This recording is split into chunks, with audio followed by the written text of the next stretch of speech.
Good evening, everyone. My name is Paul Young. I'm just going to walk you through Internal Trade Canada. Basically, I'm just going to look at the policy, how you move goods and services between provinces, and how you have to have trade agreements to break down these barriers. So I'll do an overview, I'll do a quick analysis, and I'll talk about the issues. Just gives you a good idea of the GDP, and the bulk of the GDP is in central Canada. So about a billion or 1 trillion of the GDP is basically between Quebec and Ontario. But you're also seeing key areas like Alberta and BC, and Saskatchewan as well, are key areas of the country as well in terms of GDP. Now, I just want to highlight manufacturing sales. The manufacturing hotbelt's still central Canada, which is Quebec and Ontario, but you do have significant manufacturing out west, Alberta and British Columbia, as well as into Saskatchewan and Manitoba. Now, I want to bring up productivity because it's a key area that drives business performance. Productivity means how are we producing things in an efficient, effective way, and that's really what this showing is with this graph here.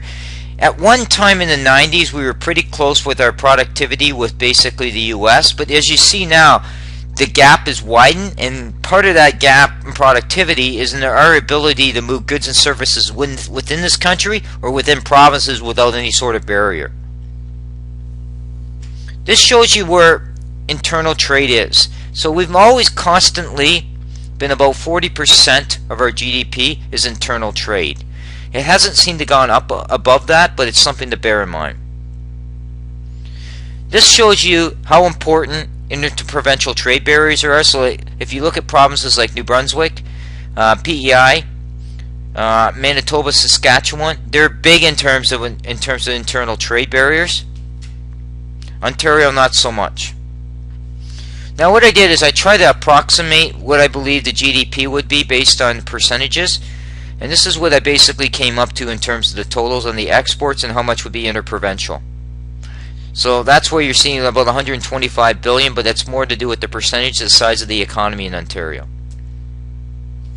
Now this is looking at sectors with wholesale manufacturing being the biggest sales, but you're also seeing pretty good in science and technology area as well. A little less in construction, because there seems to be a lot more rules what constructions do with unions, and that's probably why you're seeing that low. What are obstacles to growth? Well, this is basically talking about things here, and this is where I really want to focus on here, right? So government regulation, when you're starting to talk about SMEs, but part of that government regulations is to do with internal trade barriers. So it does influence business, and that's what I want you to get out of this slide. Internal trade barriers cost the economy about 14 billion a year in dollars. So that's significant, and that's something to bear in mind, that the economy itself is losing $14 billion worth of GDP. This gives you an idea of the competitive pressures faced when you're starting to talk with trade barriers. Now, one of the big things you're going to hear talked about quite significantly is the East-West pipeline. It's a significant project that would move oil from Alberta oil sands to New Brunswick and Montreal refineries. Now there's a lot of political maneuvering going in here because of the agendas being pushed by the green agenda, but yet a lot of the oil still being refined in Montreal and even down in Irving is coming from the Middle East. We would be self-sufficient if we could move our oil.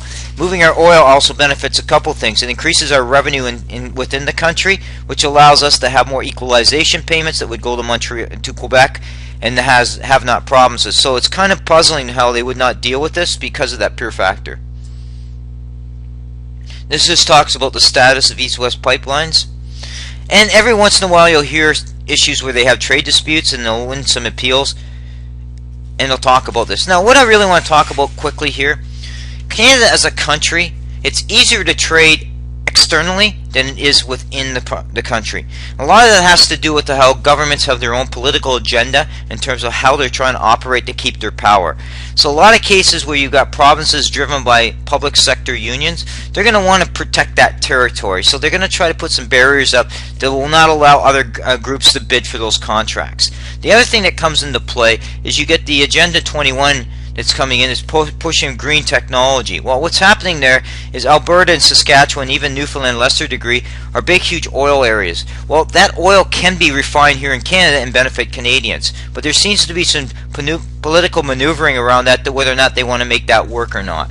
That's a critical aspect. The other thing is you've got leaders, for whatever reason, have zero interest or low interest in breaking down trade barriers. It's pretty sad as a country we can't get this dealt with, but it's something that needs to be dealt with because it's really hurting the economy, as I said, for about $14 billion a year. Thank you.